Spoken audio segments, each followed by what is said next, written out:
ओम शांति। आज के बाबा के 9 अगस्त के महावाक्य हैं। बाबा ने हम बच्चों को बताया कि बच्चे पुरुषार्थ पर विशेष अटेंशन देना है, क्योंकि जैसा कि हम बच्चे ड्रामा का पार्ट जानते हैं। बाबा ने हम बच्चों को बताया कि बच्चे ड्रामा बना बनाया है न, जो चलता ही रहता है। जैसे कल्प पहले जो हुआ वो रिपीट होता रहता है। तो इसलिए कई बच्चे समझते हैं कि जो पुरुषार्थ हमने कल पहले किया होगा वह अब भी हो जाएगा, तो इसलिए पुरुषार्थ करते ही नहीं है ना, कोई स्पेशल एफर्ट्स नहीं करते हैं, अपने ऊपर अटेंशन नहीं देते हैं। सोचते हैं कि अगर ड्रामा में होगा हमारा पुरुषार्थ करना तो हम कर लेंगे।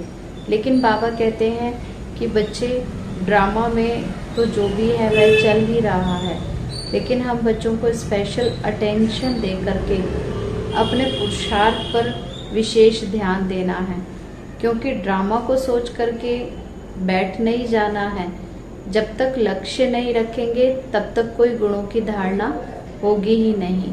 बाबा कहते हैं कि बच्चे ड्रामा का पार्ट कब पक्का करना है कि कोई विघ्न आता है तो उस समय ये याद रखना चाहिए कि ड्रामा चल रहा है। कल की भी बाबा की अव्यक्त वाणी में हमने सुना था कि बाबा ने संकल्पों पर विशेष अटेंशन दिलाया कि बच्चों का हर संकल्प बाबा के पास पहुंचता जरूर है, और जिन बच्चों के संकल्प महान होते हैं उनके बोल और कर्म तो नेचुरली महान हो जाते हैं। इसलिए बाबा कहते हैं कि बच्चे अपने संकल्पों को पावरफुल रखो, तभी पुरुषार्थ भी नेचुरल हो जाएगा। जिन बच्चों के संकल्प व्यर्थ के ज्यादा चलते हैं, नेगेटिव ज्यादा चलते हैं, तो उन बच्चों को पुरुषार्थ करने में भी मुश्किल अनुभव होता है।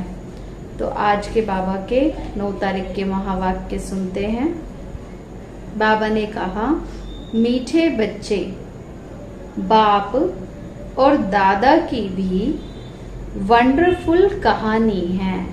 बाबा ने कहा मीठे बच्चे, बाप और दादा की भी वंडरफुल कहानी है ना। कैसे इस समय शिव बाबा आते हैं, ब्रह्मा बाबा के तन में प्रवेश करते हैं, तभी तो भट्टी बनती है ना, तभी बच्चे ब्रह्मा कुमार कुमारी कहलाते हैं। तो बाप और दादा की भी वंडरफुल कहानी है। बाप जब दादा में प्रवेश करे तब ही तुम ब्रह्मा कुमार कुमारी वर्षे के अधिकारी बनो। प्रश्न है, निश्चित ड्रामा को जानते हुए भी तुम बच्चों को कौन सा लक्ष्य अवश्य रखना है? निश्चित ड्रामा को जानते हुए भी तुम बच्चों को कौन सा लक्ष्य अवश्य रखना है? उत्तर है, पुरुषार्थ कर गैलप करने का, अर्थात विनाश के पहले बाप की याद में रह कर्मातीत बनने का लक्ष्य अवश्य रखना है। कर्मातीत अर्थात आयरन एज से गोल्डन एज बनना। पुरुषार्थ का यही तो थोड़ा सा समय है ना, इसलिए विनाश के पहले अपनी अवस्था को अचल अडोल बनाना है। ओम शांति, ओम शांति। ये दोनों कौन कहते हैं ना? बाबा ने 2 बार ओम शांति कहा, तो बाबा बच्चों से ही पूछ रहे हैं ना कि कौन कहते हैं। एक था बाबा और एक था दादा, है ना। दोनों ने कहा ओम शांति। जैसे कहानी सुनाते हैं ना कि एक था राजा और एक थी रानी। अब बाबा ने कहा बच्चे यहाँ तो नई बातें हैं, अब यहाँ तो फिर है नई बातें, एक बाबा और एक दादा। तुम कहेंगे ना 5000 वर्ष पहले भी एक था शिव बाबा, दूसरा था ब्रह्मा दादा। ऐसे ही बाबा ने हम बच्चों को 5000 वर्ष पहले भी ड्रामा का राज समझाया था, बच्चों को आकर के ज्ञान दिया था। अब शिव के बच्चे तो सभी हैं ना, सभी आत्माएं एक बाप की संतान हैं।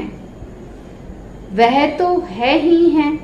ब्रह्मा के बच्चे ब्राह्मण भी थे ना, शिव बाबा के तो हम बच्चे हैं ही, बाकी बाबा ने कहा 5000 वर्ष पहले भी तुम बच्चे ऐसे ही ब्रह्मा बाबा के बच्चे थे, ब्राह्मण कहलाते थे।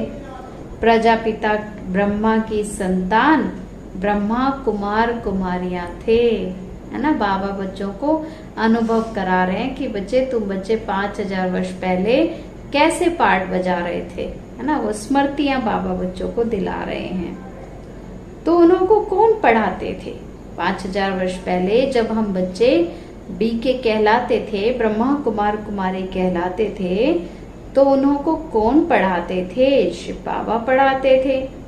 प्रजापिता ब्रह्मा के ये ब्रह्मा कुमार कुमारियां ढेर बच्चे हैं ना। अब भी बाबा हमें पढ़ा रहे हैं, 5000 वर्ष पहले भी बाबा हम बच्चों को ऐसे ही पढ़ाते थे। ब्रह्मा कुमार कुमारियां मानते हैं कि बरोबर हम शिव बाबा के बच्चे भी हैं और पोत्रे भी हैं।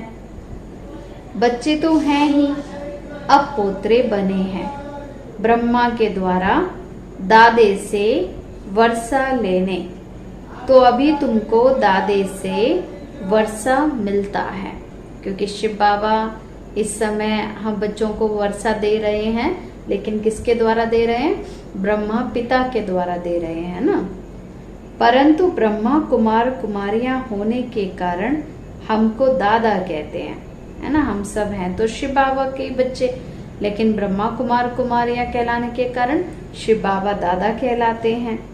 वर्षा तो दादे का ही है, ब्रह्मा दादा का नहीं है। कौन से दादे का है? शिव का, है ना, शिव बाबा का। वैकुंठवासी बनने का वर्षा उस बाप से ही मिलता है। आधा कल्प वर्षा पाते हो, फिर तुमको श्राप तो मिलता है रावण से। नीचे उतरते आते हो, जैसे ग्रहचारी बैठ जाती है नीचे उतरने की, है ना। बाबा ने कहा कि बच्चे माया की मत पे चलते हैं तो कैसे गिरते जाते हैं। अभी तुम बच्चे समझते हो हमारी ग्रहचारी अर्थात राहु की दशा पूरी हुई। राहु की दशा तो है ही सबसे बुरी, ऊंचे ते ऊंची है बृहस्पति की दशा, फिर राहु की दशा बैठ जाती है।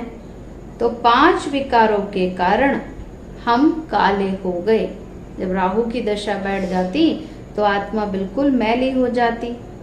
अब फिर बाबा कहते हैं बच्चे दे दान तो छूटे ग्रहण, ना तो दान किसका देना है? विकारों का दान देना है। तुम्हारी बात फिर उन्होंने सूर्य चंद्रमा का ग्रहण समझ लिया है। जब ग्रहण लगता है तो फिर दान मांगते हैं। यहाँ भी बाप तुमको कहते हैं कि 5 विकारों का दान दे दो तो ग्रहचारी उतर जाएगी।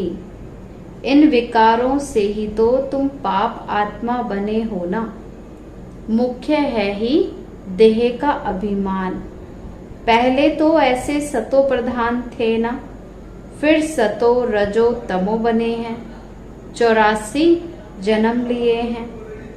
ये तो पक्का निश्चय है ना, बरोबर देवताएं ही 84 जन्म लेते हैं। तो पहले तो उन्हों को ही मिलना चाहिए ना बाप से, क्योंकि वही आत्माएं इस समय जन्म लेते लेते संगम युग पर आ जाते हैं, तो बाप को वही पहचानती हैं। जो बाबा ने कहा सतयुग की आत्माएं होती हैं, वही इस समय ज्ञान भी लेती हैं और बाबा को पहचानती हैं। गाया भी जाता है आत्मा परमात्मा अलग रहे बहुकाल, सुंदर मेला कर दिया जब सतगुरु मिलाए दलाल। बाप कहते हैं पहले पहले तुमको सतयुग में भेजा था, अब फिर से तुम आकर के मिले हो। बाबा कहते अब तुम बच्चे फिर से शिव बाबा से हम बच्चे मिलते हैं। आगे तो सिर्फ गाते ही थे, उसका यथार्थ अर्थ तो अभी बाबा बैठ समझाते हैं। सभी वेद शास्त्र जप तप स्लोगन आदि जो भी हैं, सबका सार बाप बैठ समझाते हैं। चक्र तो बिल्कुल ही सहज है और अभी कलयुग और सतयुग का संगम है। लड़ाई भी तो सामने ही खड़ी है, ये भी तुमको निश्चय है, सतयुग की स्थापना होती है। कलयुग में तो जितने भी हैं उन सब के शरीर तो यहाँ ही खलास हो जाएंगे। बाकी आत्माएं तो पवित्र बनकर हिसाब किताब चुकतो कर फिर जाएंगी। अब तो ये सबकी ही कयामत का समय है। आत्माएं शरीर छोड़ चली जाएंगी, ये तुम्हारी बुद्धि में अभी है ना। जब तक कर्मातीत अवस्था को पाए तब तक तो संगम पर खड़े हैं। एक तरफ तो हैं करोड़ों मनुष्य और दूसरे तरफ तो सिर्फ तुम थोड़े से हो। कहते हैं ना, पांडव तो केवल 5 थे, कौरव 100 थे। तो उस अकॉर्डिंग अगर देखा जाए तो दुनिया 100% और हम बच्चे 5% के बराबर हैं। तो बाबा ने कहा एक तरफ तो करोड़ों मनुष्य हैं, दूसरे तरफ हो सिर्फ तुम थोड़े से। तुम्हारे में भी कितने हैं जो निश्चय बुद्धि होते जाते हैं। निश्चय बुद्धि विजयंती, फिर जाकर के विष्णु के गले की माला बनेंगे। एक है रुद्राक्ष की माला, दूसरी है रुण माला। उस रुण माला में तो छोटी छोटी शक्ल होती हैं। ये निशानी है ना कि हम आत्माएं ही तो आकर के फिर बाप के गले की माला के दाने बनेंगे। बाबा याद दिलाते हैं कि बच्चे तुम आत्माएं ही सतयुग में जाकर के राज्य करते हैं, फिर संगम युग पर बाबा के साथी बनते हैं, इस समय सहयोगी बनते हैं। तो फिर यहाँ आते हैं नंबरवार। माला तो 8 की भी है, 108 की भी और 16,108 की भी है। अब 16,000 हैं या 5-10 हजार हैं, उसका कोई हिसाब तो नहीं निकाला जाता है। ये तो मालाएं हैं जो गाई जाती हैं। बाबा कहते हैं अब तुम ये सब भी क्यों विचार करते हो। बाबा कहते हैं इन बातों का भी, भक्ति की बातों का भी ज्यादा डीप में जा करके विचार करने की कोई बात ही नहीं है। जितने भी राजाएं कल पहले सतयुग त्रेता में बने थे, बनेंगे तो उतने ही ना। जो ड्रामा में हुआ था कल पहले, बाबा कहते हैं वैसा ही होना है। 100 बने या 200-300 बने, अब ये तो पूछना कोई है नहीं ना, ये तो कोई पूछने की बात ही नहीं है। बाबा कहते हैं बच्चे तुम जितना नजदीक आते जाएंगे तो ये सब भी तुम समझ जाएंगे। आज हम यहाँ हैं, कल विनाश होगा और फिर सतयुग में थोड़े से देवी देवता होंगे, फिर बाद में वृद्धि को पाते हैं। सतयुग के आसार भी तो दिखाई पड़ते हैं, बाकी तो लाखों जाकर के रहेंगे। अब फिर लाख रहें या 9-10 लाख रहें, एक्यूरेट नहीं कह सकते ना, क्योंकि संख्या तो धीरे धीरे बढ़ती जाएगी। बाबा कहते उसमें कोई एकदम एग्जैक्ट तो कोई बता नहीं सकते। हाँ, तुम जब एक्यूरेट संपूर्ण बनने के लायक बनेंगे तब तुमको और भी जास्ती साक्षात्कार हो जाएगा। अभी तो बहुत कुछ समझने का समय अभी पड़ा है। पहले बाबा बच्चों को कहते थे कि बच्चे अभी तो बहुत कुछ समय पड़ा है, लेकिन अब तो समय भी बहुत कम रह गया है ना। बहुत साक्षात्कार भी करते रहेंगे, लड़ाई की तैयारियां भी तो बहुत होती रहती हैं। सब चीजें भी महंगी होती जाएंगी। विलायत में भी अब खूब टैक्स आदि लगते रहेंगे। बहुत बहुत महंगाई होकर फिर एकदम सस्ताई हो जाएगी ना। सतयुग में तो कोई चीजें खरीदने बेचने की बात ही नहीं रहेगी। अभी तो देख रहे हैं हम कितनी महंगाई बढ़ती जा रही है। सतयुग में तो कोई भी चीजों पर खर्चा नहीं रहेगा, सब खानियां आदि ही भरपूर हो जाएंगी। नई दुनिया में तो वैभव भी बहुत होते हैं। लक्ष्मी नारायण के पास बहुत वैभव थे ना। श्रीनाथ द्वारे में तो मूर्तियों के आगे भी कितने वैभवों के भोग लगाते हैं। वहां तो बहुत माल बनते हैं और खाते रहते हैं।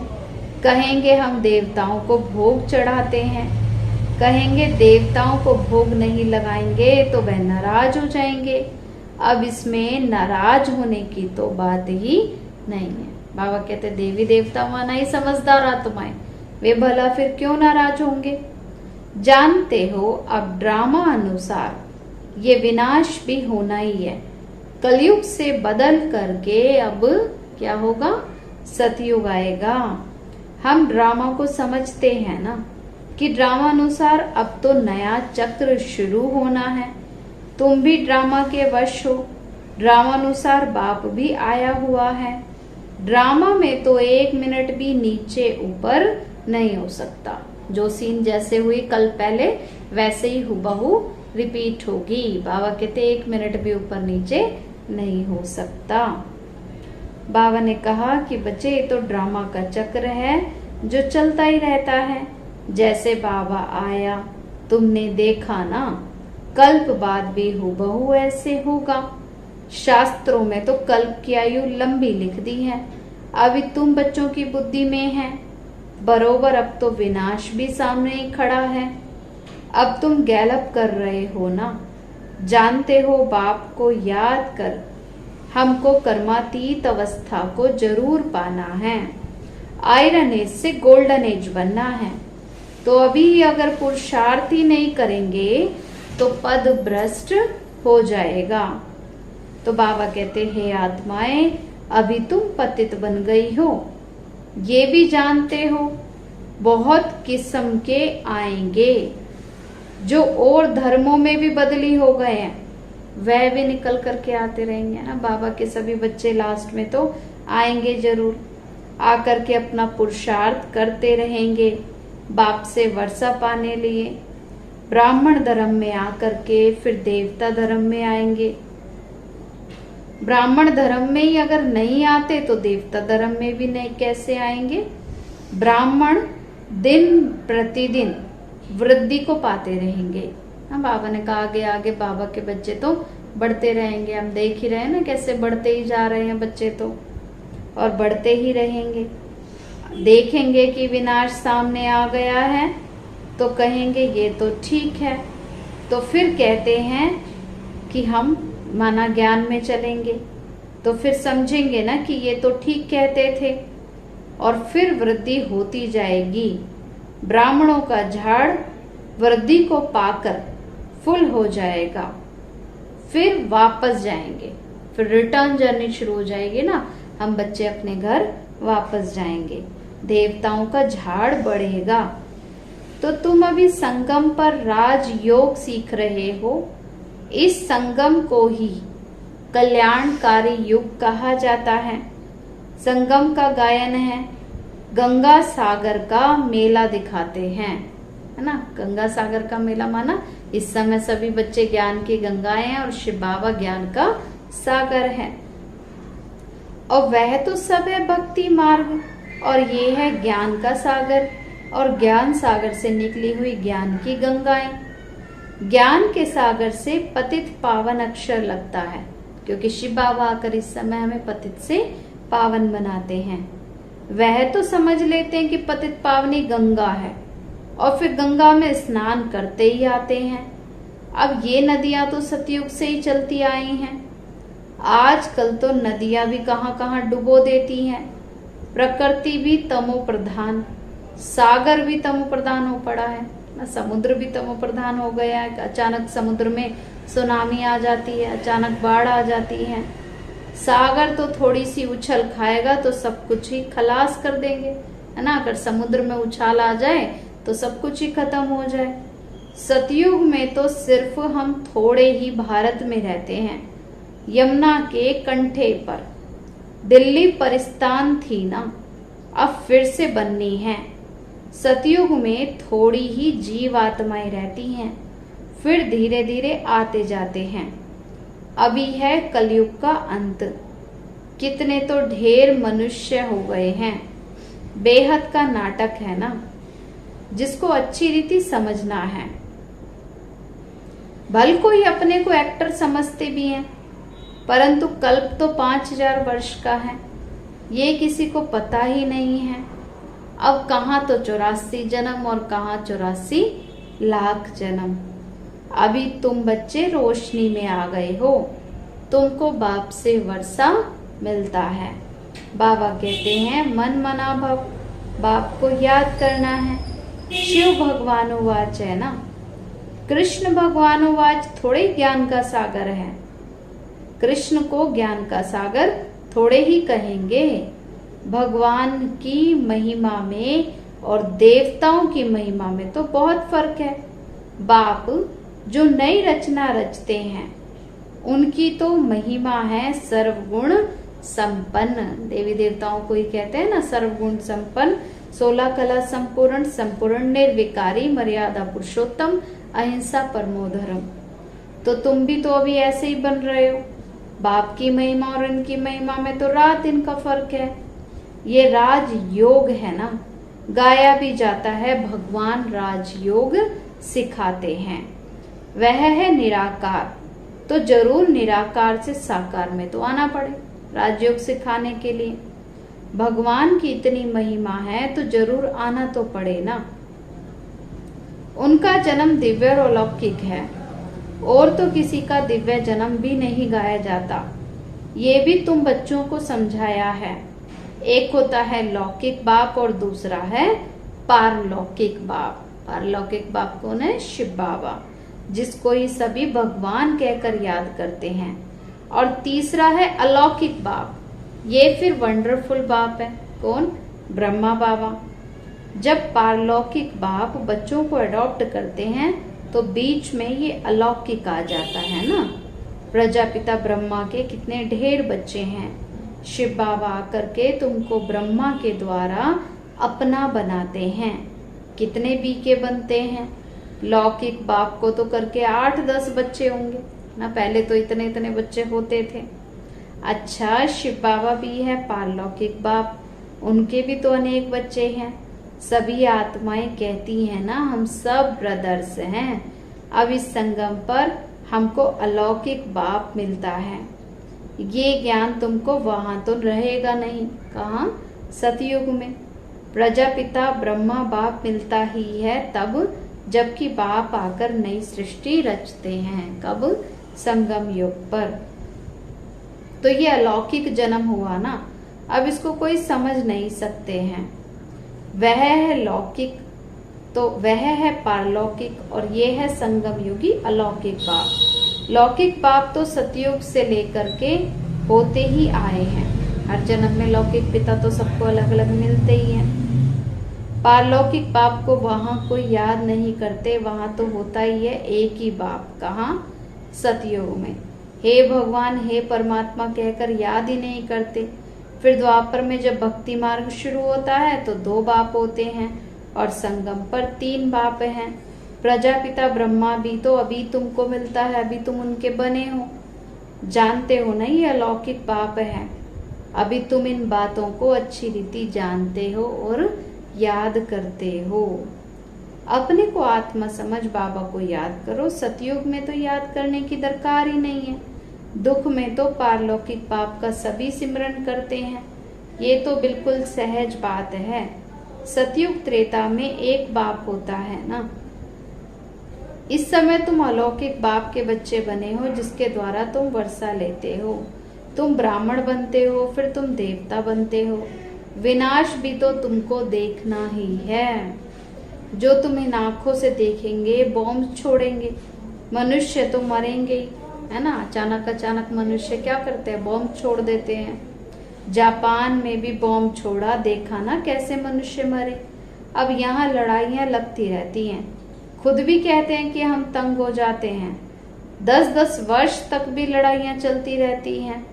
बॉम्ब्स में तो सेकंड में सब खलास हो जाएगा। चिंगारी लगती है तो शहर नष्ट हो जाते हैं। ये तो बॉम्ब्स हैं, आग भी लगनी है। अभी तुम जानते हो बाप तो आए हैं स्थापना कराने, तो जरूर ये तो सब होगा। पुरुषार्थ करने का तो अभी ही समय है। माया घड़ी घड़ी तुम्हारा बुद्धि योग तोड़ देती है। अर्जुन तुम अडोल और स्थिर कहाँ बने हो? कहते हैं बाबा माया के तूफान बहुत आते हैं। कोई तो सारा दिन आधा घंटा भी याद नहीं करते। बाबा कहते हैं तुम कर्म योगी, 8 घंटा तो ये सेवा करेंगे, 8 घंटा याद में रह सबको इतना पुरुषार्थ करना है। याद करते रहने से ही तो विक्रम विनाश होंगे ना। इसको ही तो योग की अग्नि कहा जाता है। यही मेहनत है। ग्रस्त व्यवहार में रहते सिर्फ बाबा को याद करते रहना है। ये भी तो बाबा बताते हैं। कौन? ब्रह्मा बाबा, जिन्होंने ग्रस्त छोड़ा है, बच्चे बने हैं, वो भी इतने याद नहीं करते। घर में रहने वाले तो और ही जास्ती याद करते हैं। अर्जुन और भील का मिसाल भी है ना। मेहनत है बाबा को याद करना और चक्र को याद करना। महाभारत लड़ाई भी जरूर लगेगी, सतयुग में थोड़ी लगेगी। तो ये तो तुम बच्चों को अभी ही देखते हो। तो तुम बच्चों को भी अंधों की लाठी बनना है, सबको रास्ता बताना है कि बाप को और चक्र को याद करो, स्वदर्शन चक्रधारी बनो। अच्छा, मीठे मीठे सिकिलदे बच्चों प्रति माता पिता बाप दादा का याद प्यार और गुड मॉर्निंग। रूहानी बाप की रूहानी बच्चों को नमस्ते। रूहानी हम बच्चों की रूहानी माता पिता बाप दादा को नमस्ते नमस्ते नमस्ते। बाबा नमस्ते। सदा रहें हंसते और हंसाते और बन जाए फरिश्ते। शुक्रिया बाबा, शुक्रिया बाबा, शुक्रिया बाबा। धारणा के लिए मुख्य सार है, कम से कम 8 घंटा याद में रहने का पुरुषार्थ करना है। अपनी अवस्था को अचल और अडोल रखने के लिए याद का अभ्यास बढ़ाना है, गफलत नहीं करनी है। सेकंड है, ये ड्रामा बिल्कुल एक्यूरेट बना हुआ है, इसलिए किसी पर भी नाराज नहीं होना है, निश्चय बुद्धि बनना है। वरदान बाबा ने दिया, दिल में सदा एक राम को बसाकर सच्ची सेवा करने वाले माया जीत विजयी भव। हनुमान की विशेषता दिखाते हैं कि वो सदा ही सेवाधारी और महावीर था, इसलिए खुद नहीं जला लेकिन पूंछ के द्वारा लंका जला दी। तो यहाँ भी जो सदा ही सेवाधारी बच्चे हैं वही माया के अधिकार को खत्म कर सकते हैं। जो सेवाधारी नहीं है वह तो माया का राज्य को जला ही नहीं सकते हैं। तो हनुमान के दिल में तो सदा ही एक राम बसता था।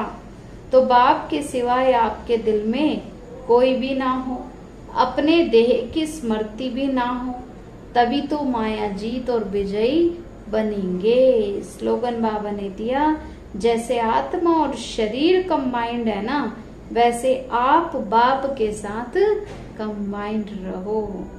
अच्छा, ओम शांति, ओम शांति, ओम शांति।